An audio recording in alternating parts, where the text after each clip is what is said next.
China's real estate market continues to collapse. Scholar, financial crash is on the way. New York Times in-depth reveals the secret relationship between Jack Ma and Xiao Jianhua. Shenzhen's Airlift lungs incident sparks concern over mobile organ banks. It's all covered in today's China Truths. Mud handprints cover the walls of the underground garage in Baoji Emerald City. Post-disaster video is shocking. China's real estate market is teetering on the edge of collapse. The third plenum of the 20th Central Committee of the Chinese Communist Party did not manage to ease the economic crisis. Troubling developments about the property market surfaced following the meeting. On July 24, an X-account named Kaijing Lingyan, which provides the latest financial information and profound financial analysis, released a video featuring a woman from Yanjiao, Beijing. She detailed purchasing a 100-square-meter house in 2018 for 3 million yuan, approximately $413,000, with a 50% down payment. By 2022, both she and her husband had become unemployed, and the value of the house plummeted to 1.7 million yuan, approximately $234,000. Despite being listed for sale, the house remained unsold. She initially feared bank foreclosure, which soon became a reality. After the foreclosure, the couple was blacklisted from obtaining loans, preventing them from buying cars or houses and restricting their travel by high-speed rail and airplane. She also feared this could impact their child's educational opportunities. Ultimately, the house sold at auction for only 1.2 million yuan, about $165,250, leaving them still owing the bank over 100,000 yuan, about $13,770. The total financial loss, including the down payment and mortgage repayments, amounted to approximately 2.1 million yuan, about $289,188. This woman's story is emblematic of the broader crisis in China, where economic stagnation leads to massive job losses, and individuals who lose their employment cannot keep up with mortgage payments. The collapse of the real estate sector causes property values to plummet, resale homes cannot find buyers, leading to properties being auctioned off at low prices, and families losing their entire investment. The couple, who are responsible for both elderly parents and young children, now faces an uncertain future filled with dread. In the aftermath, the property management of Emerald City offered an explanation for their decision. Having multiple doors and entry/exit points increased the risk of theft, thus compromising the security of the community. To mitigate this risk, they opted to lock the emergency exits within the garage. Chinese-American economist Li Hengqing commented that these new measures are largely ineffective. He emphasized that the scale of real estate development in China has long surpassed actual demand, a crucial reality. Moreover, with China's population declining and now entering a phase of negative growth, minor policy adjustments cannot fundamentally alter the precarious situation of China's real estate market. Li Hengqing remarked that preventing further declines in house prices, stopping people from defaulting on loans, and ensuring that unfinished properties are delivered cannot be accomplished with just a few policy tweaks. The collapse of China's real estate market is merely the initial domino to fall. Li Hengqing predicted that the downfall of the real estate sector would continue, adversely affecting 47 connected industries, with the financial sector being particularly hard hit.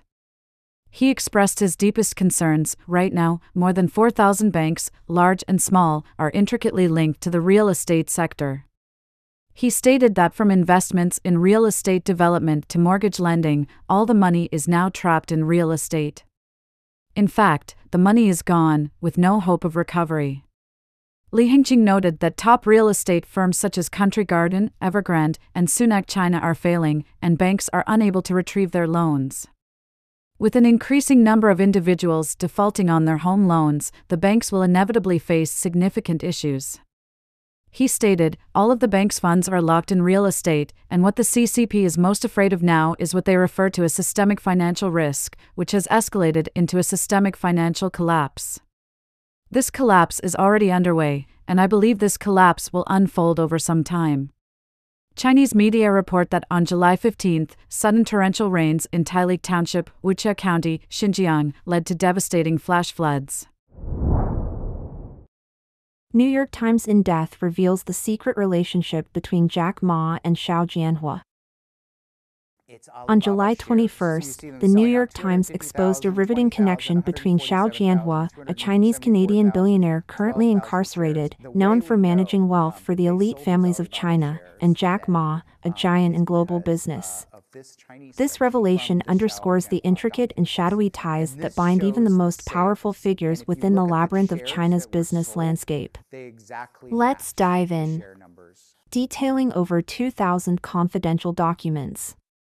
A joint review by the New York Times and the Wire China of over 2,000 confidential documents revealed that Xiao Jianhua's Tomorrow Group covertly acquired shares in several of Jack Ma's companies over a period of 5 years, thereby gaining profits. Investigative journalists noted that in a specific instance involving companies related to Alibaba, Jack Ma's friend and business partner, Huang Yulong, who is also the husband of actress Xiao Wei, invested on behalf of Xiao's company. In a separate deal concerning a Hong Kong brokerage firm named after Jack Ma, Huang Yulong and a partner of Xiao became the principal shareholders. Investigators found that even in 2020, while Xiao was in detention and his Ant Group was gearing up for its IPO, entities and individuals within Xiao's network still possessed Ant Group shares valued at over $300 million. The documents expose the intricate operations of Xiao Jianhua's network, which is manipulated via proxy shareholders whose identities remain secret and where transactions are obscured, situated behind offshore entities and documented in spreadsheets by Xiao's staff. Through scrutinizing company records and conducting interviews, journalists verified the transaction details, and 2 former employees of Tomorrow Group also confirmed the authenticity of these documents. Old butler Xiao Jianhua. Starting as a student leader at Peking University at 17, Xiao Jianhua quickly connected with the CCP's elite. He has personal security from female bodyguards, holds multiple foreign passports, and owns over 100 offshore companies, thriving in nepotism-heavy sectors like banking and insurance. With China's economic boom, elite CCP families, particularly the influential princelings, have made billions in regulated industries.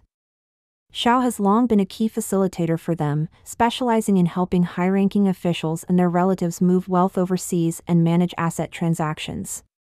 Furthermore, these documents unveil the widespread nepotism within Chinese corporations, from which Xiao Jianhua continues to benefit within Jack Ma's sphere. Meg Rithmeyer, a professor at Harvard Business School who has studied Xiao Jianhua's financial network, said, "Uncovering these connections really lays bare the darkness of the CCP system, where everyone is entangled in this web." Xiao Jianhua's investments are likely driven by the influence of China's princelings rather than pressing business needs. He connected CCP elites' relatives to profitable businesses, often concealing these links through shell companies and proxies. In 2010, Jack Ma co-founded Yunfeng Capital, enabling early investments in his businesses. A probe found that in 2011, one of Xiao's proxies, a young woman from near the Russian border, purchased Alibaba shares through Yunfeng Capital. In 2012, before Alibaba's IPO, Jack Ma sought to decrease foreign ownership, specifically Yahoo's significant stakes, and introduced new Chinese investors. This move involved a $7.6 billion transaction to buy back about half of Yahoo's shares, mainly funded by the Bank of China and princeling-run firms like Boyu Capital, founded by Jiang Zhiqing, a Harvard graduate and grandson of former CCP leader Jiang Zemin. By 2014, Jack Ma was a major financial source for CCP elites. Records indicate that firms tied to relatives of 6 Politburo members invested in Alibaba and its subsidiaries. Alibaba declared these investors were reputable, either state-owned or esteemed private firms, clarifying that investments were not sought for political connections. The September 19, 2014 IPO became Alibaba's most successful, outpacing Amazon in market value. Xiao's $25 million investment, made via proxies, ballooned to $160 million in market value on that day. Huang Yulong and Xiao Wei. On a vibrant day at the New York Stock Exchange, adorned with Alibaba's orange, Jack Ma celebrated, taking photos with colleagues, including Huang Yulong, a 47-year-old Singaporean, featured briefly in Alibaba's IPO video. Huang married Xiao Wei, a renowned Chinese actress, in 2008. He connected Xiao Jianhua with Ma's companies, aiding Xiao in gaining significant benefits. By 2014, Ma and Huang had become close friends. Ma even sang at Huang's father's 80th birthday party, as reported by Chinese media. Business dealings between Ma and Huang, who acted as Xiao's agent, were documented by Tomorrow Group.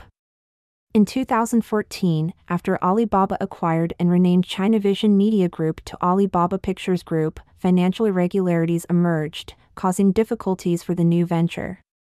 Right before trading of Alibaba Pictures resumed, Huang and Xiao Wei invested approximately $400 million for a 9% stake, boosting confidence in the company due to Xiao's celebrity status. Yet, they financed this purchase with undisclosed funds from Xiao's company. Xiao's company funded 60% of this purchase and offered Huang a $125 million loan at an 8% interest rate to cover most of their 40% stake. Huang also secured a $75 million loan from Credit Suisse, a global investment bank based in Switzerland, with Xiao's team handling the transactions. The investment quickly yielded returns. Alibaba Pictures stock surged in April 2015 after Alibaba considered injecting more assets into it.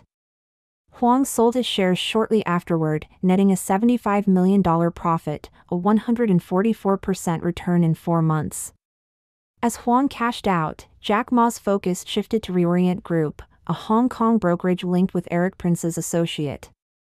Ma and his partner, Yunfeng, acquired Reorient, renaming it Yunfeng Financial, aligning it with Yunfeng Capital. Yunfeng described this as a strategic investment. Ma owned 40% of Yunfeng Fund, which transacted with Alibaba multiple times. Xiao, controlling about a third of Reorient's shares through offshore companies by the end of 2015, became its largest shareholder. During the acquisition, Huang, frequently present at negotiations, was described as Jack's eyes and ears. This pattern mirrored Alibaba Pictures' scenario, where Reorient executives sold control at a steep discount to Ma's group, spiking Reorient's stock by over 150% when Ma's involvement was announced. Yunfeng later clarified that Ma did not participate in its operations or decision-making, although he was considered the key draw, with investments typically made through Huang or Yunfeng Capital. Xiao Jianhua's downfall. Documents reveal that Xiao Jianhua paid a significant premium to become the top shareholder in Hong Kong's secretive financial sector, often governed by covert agreements that dictate shell company ownership. Xiao and Huang Yulong had to pay a $190 million premium to unspecified beneficiaries, doubling their investment costs. Although Huang nominally held 10% of the shares, these were actually secured through loans from Xiao's companies. Despite initial regulatory filings omitting Xiao's name, it was later uncovered that he had invested in Reorient Group alongside Jack Ma through 3 entities, managed in part by proxies, including a 27-year-old woman from Inner Mongolia. Jack Ma, Yunfeng, and Reorient's then-chairman Gao Zhinshuan denied any knowledge of Xiao's involvement, asserting thorough client vetting had been conducted. After the deal, Yunfeng's ex-wife made over $190 million from further investments by Xiao-controlled entities, labeled by Yunfeng Capital as an independent investor. Xi Jinping's anti-corruption drive. In 2017, Xiao was caught in Xi Jinping's extensive anti-corruption campaign. Previously, she had warned that corruption threatened the Chinese Communist Party's existence, stating in 2012 that unresolved corruption would doom the party. By 2013, Xi's presidency saw his relatives gaining millions from insider deals. In 2014, Xiao's spokesperson confirmed that Xi's sister and her husband sold 50% of their shares in a Beijing investment venture to a Xiao-founded firm. Initially focusing on government and party officials, the crackdown quickly expanded. In January 2017, Xiao vanished from his Hong Kong hotel. Subsequently, Xiao's relatives and associates liquidated shares, including over $60 million from Yunfeng Capital. Records identified the buyer as a business associate of Huang Yulong. Although Xiao's role as a gatekeeper for party elites ended, his financial connections with Jack Ma persisted. By 2018, with Ant Group preparing for an IPO and boasting over 700 million active users, Ma was courting influential political backers, reported the Wall Street Journal in 2021. Secretly detained, Xiao still had associates controlling about a tenth of Ant Group's shares, worth an estimated $307 million if the IPO had reached its expected $313 billion valuation. Records also show Xiao's employee was the primary investor in a fund involving Ma's circle, including the actress Zhao Wei's mother, managed by Yunfeng Capital and a major shareholder of Ant Group. Yunfeng and Ant denied knowing of any links between their investors and Xiao. Professor Zhang Huiyue from the University of Hong Kong highlighted in her book on tech regulation that by 2019, investigations into Xiao's network revealed troubling parallels in Ant's ownership structure. Like Xiao Jianhua's Tomorrow Group, Ant Group was also dominated by a single figure. Zhao's downfall triggered a domino effect. Baosheng Bank, which he controlled, went belly up in 2020. Jack Ma had been critical of the CCP's state-dominated banking system, arguing that its pawnshop mentality stifled innovation and growth by only lending to those with collateral. He chastised financial regulators for being overly focused on risk mitigation. That was in October 2020. By early November, the CCP government had pulled the plug on Ant's IPO. On social media, some ridiculed Ma's speech as the most expensive speech ever. Shenzhen's Airlift lungs incident sparks concern over mobile organ banks. The live harvesting of human organs by the Chinese Communist Party has long been a contentious issue that has drawn international scrutiny.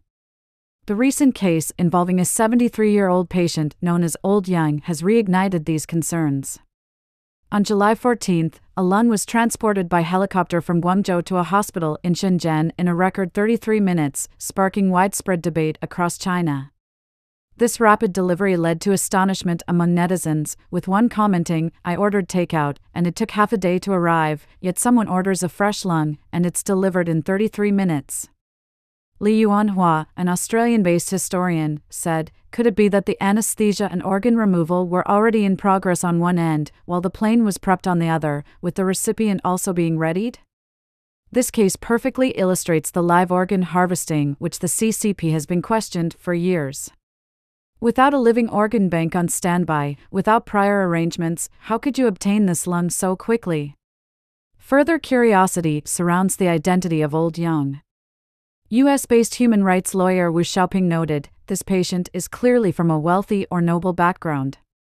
Those who aren't affluent or of high status could not afford such expensive medical procedures. Who is this person? Rumors suggest he might be a younger brother of Yang Jining, a prominent Chinese theoretical physicist, though this has not been confirmed. This reveals that only the wealthy or elite can access such life-extending services. The discussion is also fueled by rumors of a 24-year-old graduate student from Wuhan who, after being declared brain dead following a basketball injury, supposedly had several organs donated in time for a waiting recipient. Wu Xiaoping further emphasized the peculiarity of such rapid organ transplants, particularly of lungs. The incredibly rapid pace of certain organ transplants, particularly lung transplants, is astonishing. It's remarkable that such complex procedures are being completed so quickly. What really shocks people isn't the level of technology, but how they manage to do it so fast. After the CCP introduced human organ transplant regulations this year, the process supposedly starts with obtaining consent from the patient or the patient's family, followed by an ethical review. Yet, it seems they've managed this with startling ease. One has to wonder if they've already gathered extensive blood type and DNA information from many people.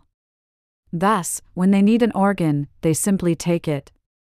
In addition to these high-profile cases, there has been an alarming increase in the number of teenagers disappearing in China. Netizens report that around 40 people, mostly teens, have gone missing in just the first half of July. A video shared online shows two female students from another region eating when suddenly two policemen arrive and arrest them, claiming illegal drinking as the reason. There's concern that the girls were targeted because their blood or organs were a match. Meanwhile, the CCP's Health and Welfare Commission is actively encouraging people to donate organs, aiming to boost volunteer registrations by over 10% within 5 years. Li Jianhua remarked, "The CCP has been promoting this heavily for years, but it hasn't been very effective. They are trying to establish a culture of organ donation. People are worried that the organs they donate are not being used ethically by the CCP, but instead are exploited for their financial gain." Wu Xiaoping added, "Under the guise of the newly effective human organ transplant regulations, the CCP's Health Committee can now openly carry out actions that were once covert. They are energetically encouraging the public to sign up as organ donors, aiming to reach a donation rate of 10%.